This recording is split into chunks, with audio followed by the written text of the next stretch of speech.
Question. Two sound sources of same frequency are placed at distance of 100 meter.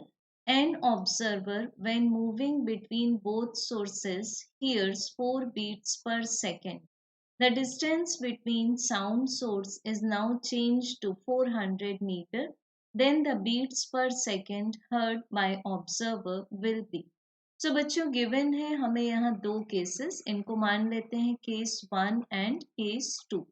सो बच्चों यहाँ given है कि दो साउंड सोर्सेज हैं, suppose these are two sound sources and they are placed at a distance of 100 meter, और इसके बीच में एक जो ऑब्जर्वर है वो वॉक कर रहा है, ठीक, when moving between both sources. तो एक किसी साउंड सोर्स मान लेते हैं S1 से वो दूर जाएगा और S2 के पास जाएगा।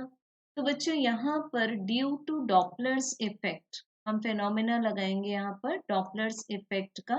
According to that the apparent frequency is equal to the true frequency, velocity of sound plus minus velocity of listener divided by velocity of sound in air minus plus velocity of source।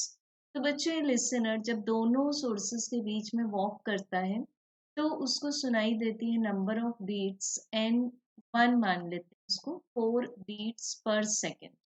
अब बच्चों case 2 में given है हमें कि ये दोनों sources के बीच का जो डिस्टेंस है that is now 400 meter, means इसको 400 मीटर कर दिया जाता है और सेम पोजीशन है and listener is same and listener अभी भी वॉकिंग कंडीशन में है। तो यहाँ पर हमें पूछा हुआ है कि what is the number of beats per second heard by observer.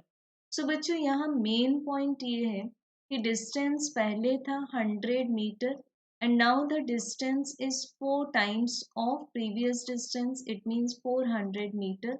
But beat frequency किसके ऊपर डिपेंड करती है?